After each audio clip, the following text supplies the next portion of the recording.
Welcome to another Wisdom podcast with Klaus M. Schremser with us today. He's CRO at UserSnap. They just got acquired. It is not the first time that Klaus is getting acquired or is investing. So, I mean, he's on all of the sides of startups. He has great experience in there, and it'll be my great pleasure to interview him. Klaus is live from Vienna, Austria, by the way, for those that didn't know. This podcast is brought to you by podpire.com. If you want to start, scale, be invited to a podcast, get sponsors for podcasts and everything in between. Podcasts are great. You can learn from them. You can get to speak to folks who would normally not have the opportunity to speak to, grow your network, get leads, and even get clients. So podpire.com for that. Plus, can you tell me a bit more about yourself and about UserSnap? Yeah, Charles. So first of all, thanks a lot for having me here.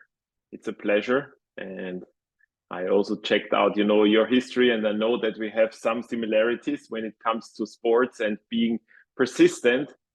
So, but yeah, I will start talking a little bit about the history of UserSnap and my position there. So yeah, I mean, maybe I start a little bit earlier, although I don't want to bore you, but when like my first company we worked for from scratch. Back then there wasn't this wording of startups and so on. So it's quite a while. And I actually, when my company got acquired, I was looking for a new opportunity, what I want to do. I was in enterprise sales and marketing and also professional services. And I wanted to get somewhere where I actually can like do something else than just with my personal work, in sense of, selling personal services. And that's what I didn't want to do anymore. So I figured out I love the concept of growth, which combines sales and marketing and getting new leads and kind of, converting them with psychology and all these kind of cool tools that are out there. And that's where I was looking for a company which I can join. And I knew UserSnap. So I'm not let's say, founder from the beginning onwards. I joined later as a little bit of a gray wolf or gray fox with some experience. And yeah, that's when I joined 5 years ago, and I really love the concept of SaaS companies, international audience, and customer base, which I additionally like a lot, to have kind of conversations like this in English and with people all around the world, and the concept of providing a product that help other companies to grow their business. And that's how I joined UserSnap, which is a user feedback platform. So with your product, with a digital product, you can start collecting feedback from your users, getting insights into pains and needs of your customers and better understanding them. And, I remember I have had one product that I built without ever talking to my customers, and guess what happened?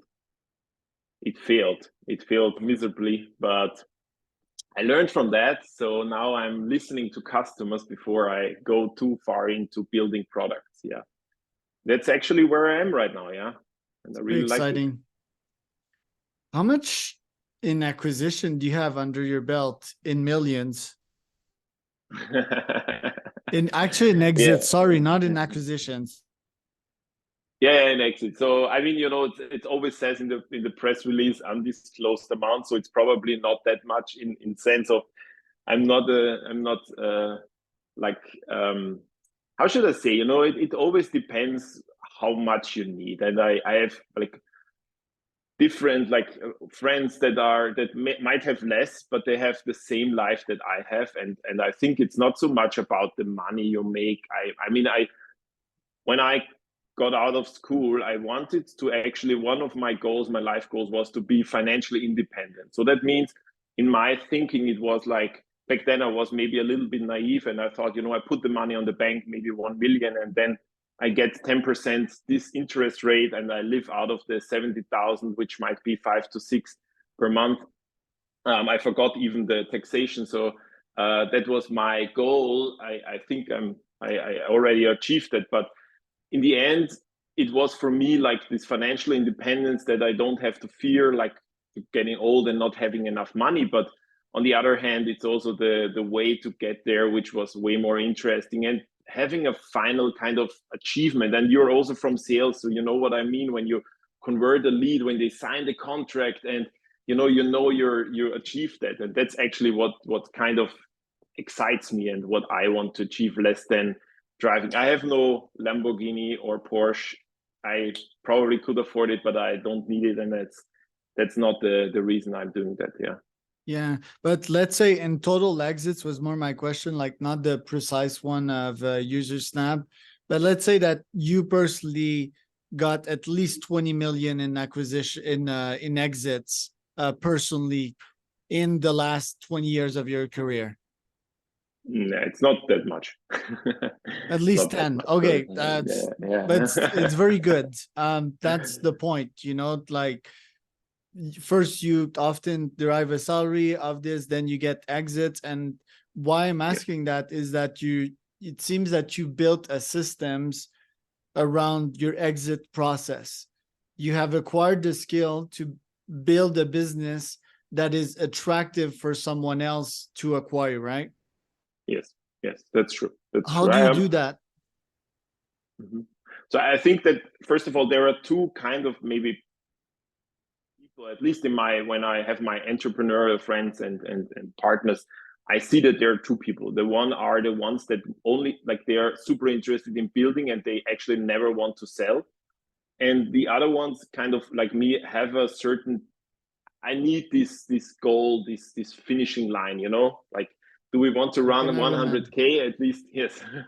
There must be this finishing line. If I would say I run endlessly, I think that would not motivate me. So I think that's the first thing. The second thing is, over time, I also learned which kind of companies have a chance to, let's look at let's say 5-year period to get acquired, because they're so interesting for someone else. So I look at like companies that can, first of all, build some revenue on their own, so they can they can persist and kind of finance themselves. Because if you get too much funding, and I see that right now in the current recession, that many companies have a real big problem in kind of having taken too much funding, and now the founders do not have enough shares to kind of make any sustainable exit. And I always thought of like bootstrapping or having just a small portion of a seed fund financing, and then from there, I always look at strategic, investors or buyers, and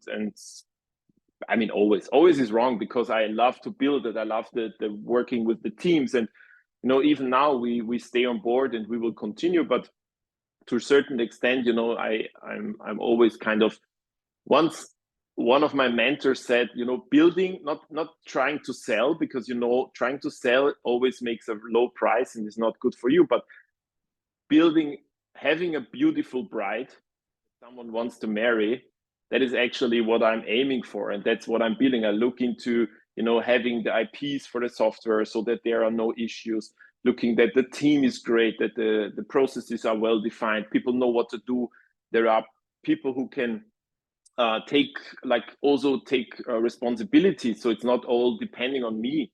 That is my worst case scenario, if I'm the bottleneck of the company.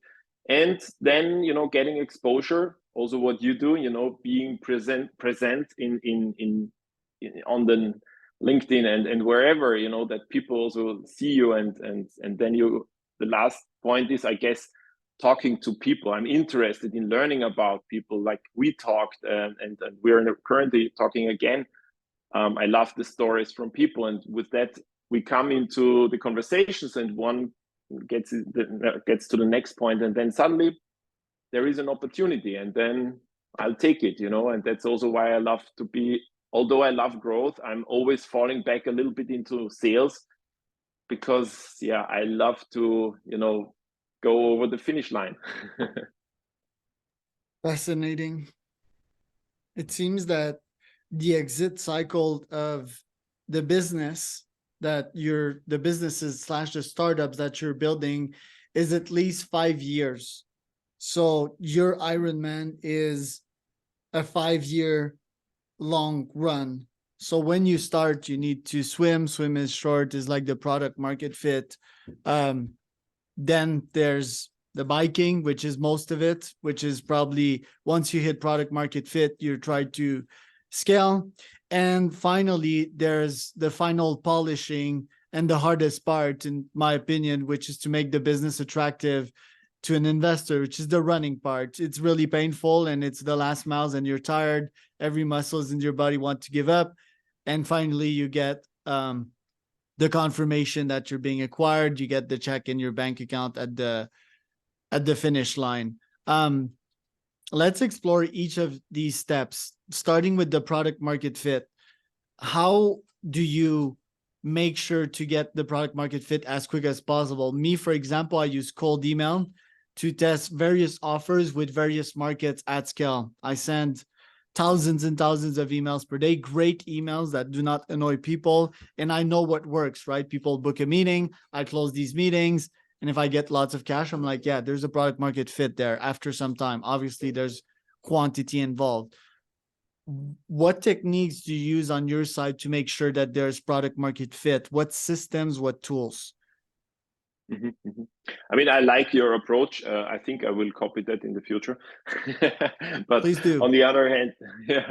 So actually, when I joined UserSnap, and as I said, it was a little bit later, but we also kind of did a pivot when I joined, and that was also based on a lot of user and customer research. So I maybe do it not on scale as you did, but kind of, figuring out where could be attractive target audiences, and then, having interviews and totally talking about, also having research calls, not sales calls, and kind of figuring out what is the real pain that they are currently facing, and how could this be a solution, and kind of trying to compare. And there's a lot of like different questions you can ask, and figuring out, how would you compare this to that, and what is currently a solution, and what is your current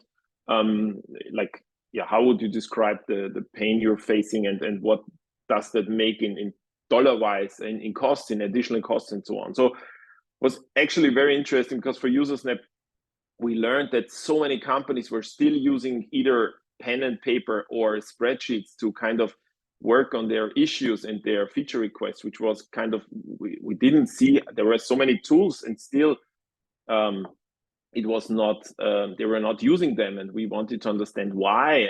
And yeah, that's actually when how we did that. So we did a lot of interviews, and from there on, we kind of shaped the product. And then, as you said, I think still that with the sales approach, you can do a lot of product market fit research by seeing, the customers who are buying it. Because actually, there was this great saying, I think it was from the book Rich Dad Poor Dad from Robert Kiyosaki, I think so, but it doesn't matter. So he said, the author who he wrote a book, and then he said to his friend, do you want to buy it? And the friend said, of course, yes, of course.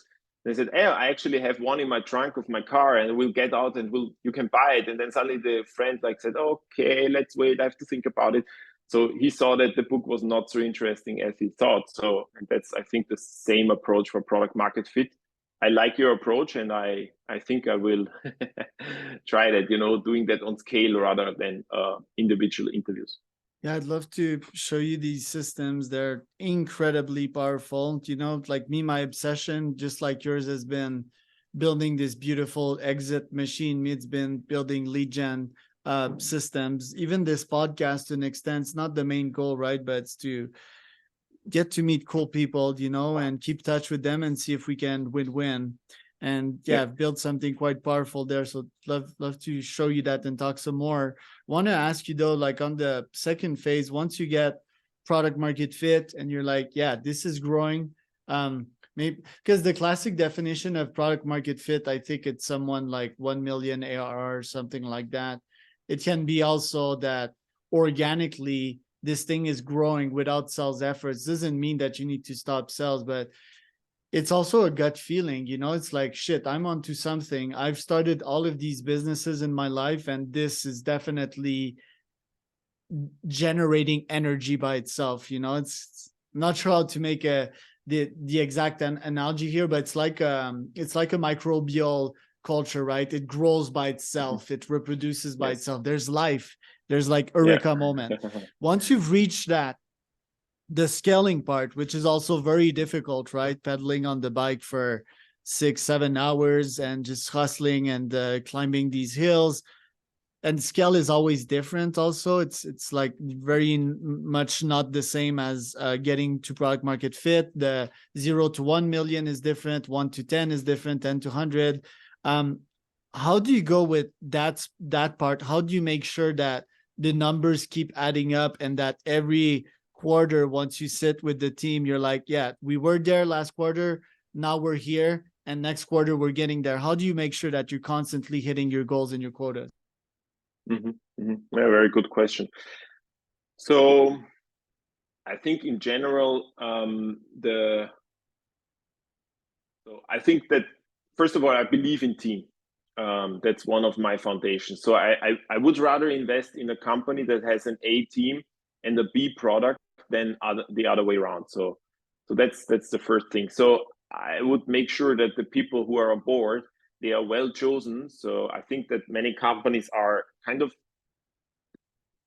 too easily hire people and just fill positions, and you should do rather a good assessment, so some preparation and some kind of processes laid out, written down, made clear when they join. Like, for example, we established a 90 days plan, so people knew the first 90 days exactly what they have to do and what we expect. And that's important. First, they feel welcome, they feel secure, they can like evolve and are not lost. And I also kind of, when I was like in the beginning of my years, I tended to hire more junior people, which is also good because you have to give chances. And sometimes if you have a powerful junior and they are evolving, it's amazing. And later on, I tried to add more senior people to the mix. Not only, as I said, had like the greatest people now working in some of my companies or previous companies, they started as juniors and they just, this energy, if you feel that, I still hire. But I think that people is a very important part. And then, as I said, people, process, and that together makes the company more sustainable, because it's not relying on the, I don't like this tyrant where the like the one leading boss is telling everyone what to say and shouting around and just showing where the directions are. I don't really believe in that concept. So I try to establish possibilities and evolve people along the way. And I always had at the end a very talented and powerful management and leadership team, and everyone else outside this team was also kind of self managed and knew their goals. And the last thing to add to that is, as you already mentioned to a certain point, is, and you have to know where the finish line is, because you have to know where to run the 100 kilometers. So if you don't know where to run, you might get lost several times, and you might not always go it in one streak. And sometimes, you might try to make it shorter, which you shouldn't do in the race. But most of the time, you have to do the 100K in full length, but you have to know where and how you kind of separate and kind of, how to split when to run fast, when to run slower. And I think that's the important things to, go through the Ironman, the run, the bikes, as you mentioned before. Right. Do you feel that AIs could eventually replace that team in the present or in the near future? So in the present and near future, I think that it makes them just the smarter one makes them more efficient, and the people who are not keeping up to a certain extent, I don't think that you can fully replace, but you can, with efficiency, you can currently do really a lot, especially, in sales. I saw that all the AI emails and kind of also reacting to certain answers, responses, it's incredible. I really enjoy and love that. And it will happen, I have a client who is in the customer success area, and they kind of didn't jump on any call in the past months, because they told me that they have to face the reality that AI is like really a big threat for their business, and they have to cope with that, and they have to think about strategies. A little bit late, but okay. So I think it's threatening to a certain point, but I think there is a lot of possibilities out there. So Right. really looking forward. The last part, the most crucial part, the run before the exit.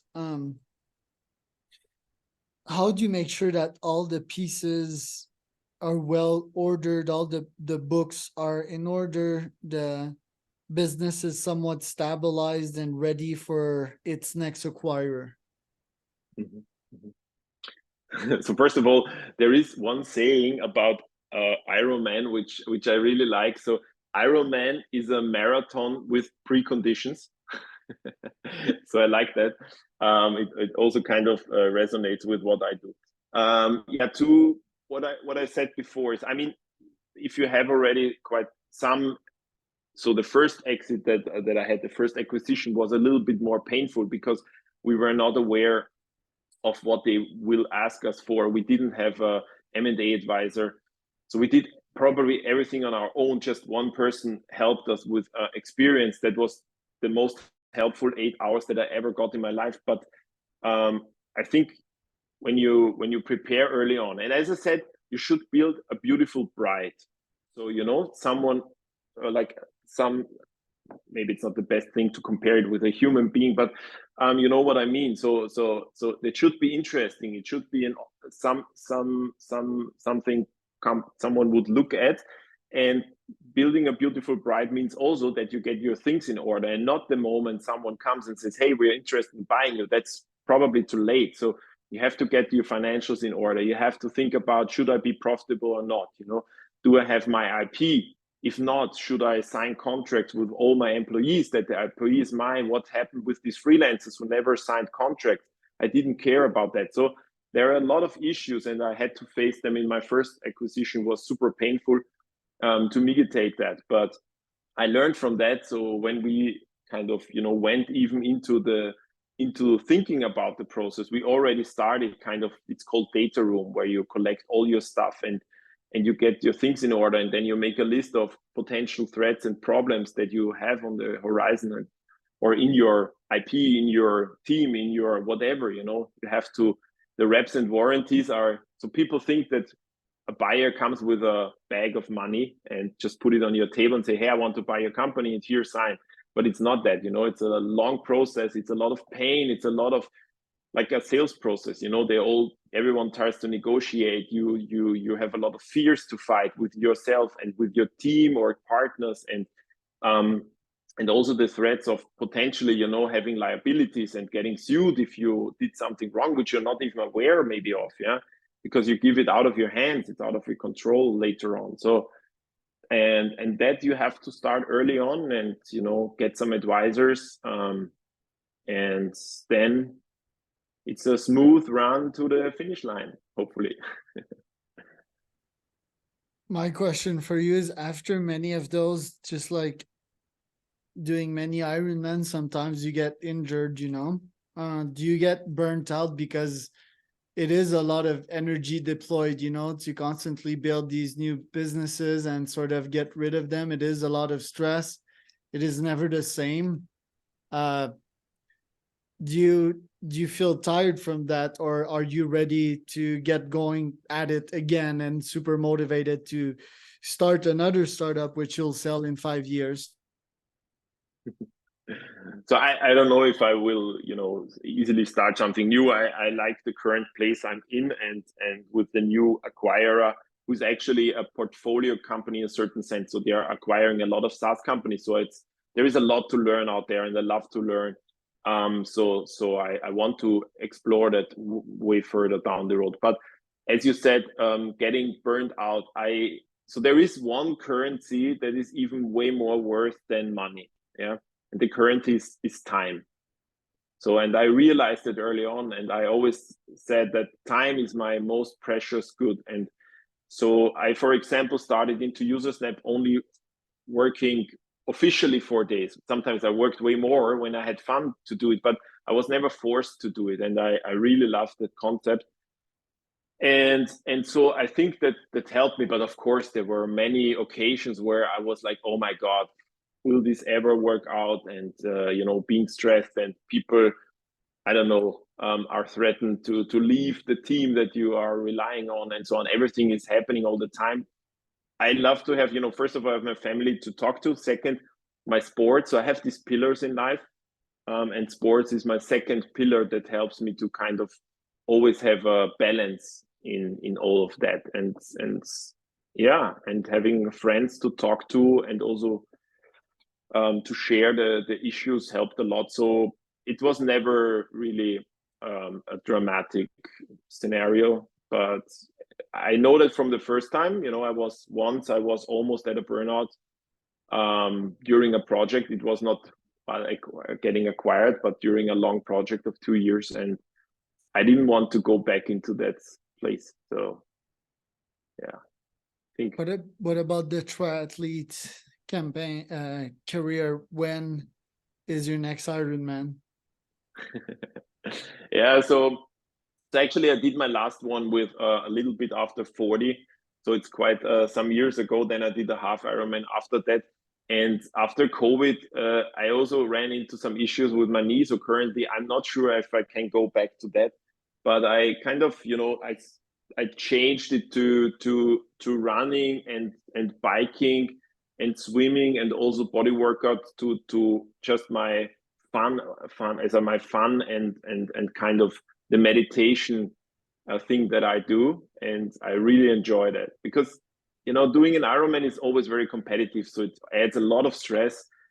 And the older you get, the more you kind of also go more on the enjoying side of life. So let's see, never say never, but so far I'm a little bit careful with my knee, and rather, but I want to actually do a bike tour, a longer one, like 1,000 kilometers through France or so, with my son. So that's one of the ideas I have to do in Have the you next tried few the years. Vibram barefoot shoes for your knee? No, not yet. Try I saw these. them. Thanks for the idea. They take a Yeah. while to adapt, but me, it fixed my knee pain. It's Mhm. just that the modern shoes are so cushioned, it's crazy, and it messes up your full running form. Me, I Mhm. run tiptoes on barefoot, and I don't even have muscular pain the next day after crunching long distances. Because muscular pain is like one sign that maybe you're not training super well as an experienced ultra runner.